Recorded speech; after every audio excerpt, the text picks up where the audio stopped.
Good morning, welcome back to my channel. আজকে তোমাদের সামনে আবার একটা নতুন রেসিপি নিয়ে হাজির হয়েছি, এঁচোড় চিংড়ি। তোমরা তো অনেকেই খেয়ে থেকেছো, হয়তো বানিয়েছো। আজকে আমি আমার মতন করে তোমাদের দেখাচ্ছি এঁচোড় চিংড়ি কি কিনেছি। তার জন্য দেখো, আলু আছে, এঁচোড় আছে, পেঁয়াজ কুচি, চিংড়ি মাছ তো আছেই, পেঁয়াজ রসুন আদা বাটা, চিনি, লবণ, হলুদের গুঁড়ো, লঙ্কার গুঁড়ো, জিরের গুঁড়ো আর সরষের তেল। চলো রান্না শুরু করি। তেলটা গরম হয়ে গেছে, এবার একটা শুকনো লঙ্কা ফোড়ন দিলাম আর একটু দেব পাঁচ ফোড়ন, দেব। তারপরে দেব পেঁয়াজ কুচি,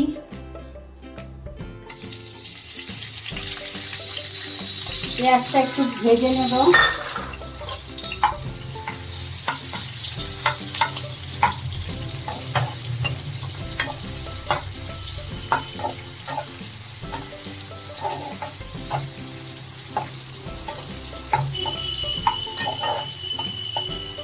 পেঁয়াজটা একটু বাদামি বাদামি করে ভেজে নেব।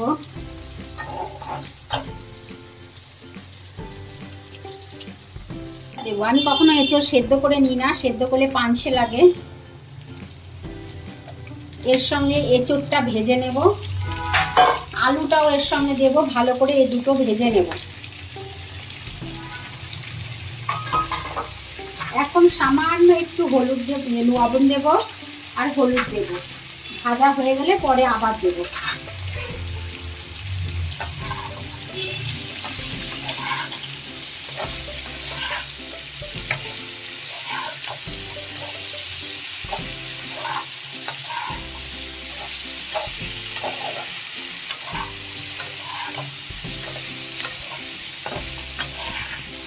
চিংড়ি মাছগুলো দেব।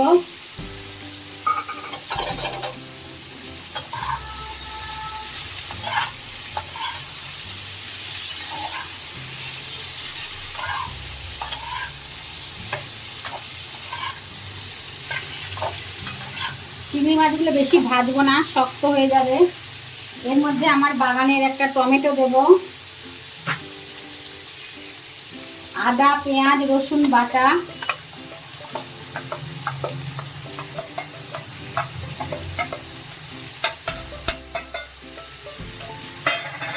হলুদ গুঁড়ো লঙ্কার গুঁড়ো জিরের গুঁড়ো,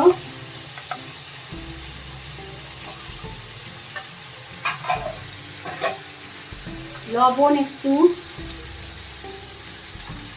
একবার দিয়েছি অল্প, আবার একটু দিলাম। একটু কষিয়ে নেব।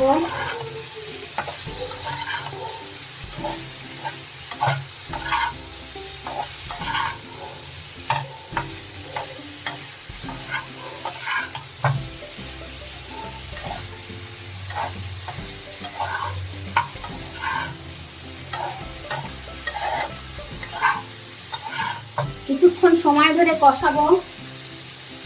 রেডি। এবার একটু ঘি দেব।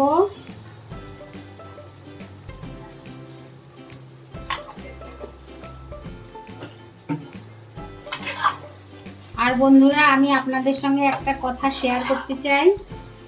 আমার একটি হোম রেস্টুরেন্ট আছে, যার নাম খাদ্যরসিক। আমি জোম্যাটো সুইগির সঙ্গে কাজ করি, আর আমি আমার রেস্টুরেন্টের লিংক দিয়ে দেব। তো আজকের রেসিপিটা যদি আপনাদের ভালো লেগে থাকে, প্লিজ সাবস্ক্রাইব করবেন আর বেল আইকনটা টিপে দিয়ে আমার পাশে থাকবেন।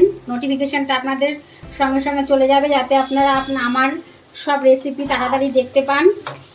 প্লিজ সাবস্ক্রাইব করবেন।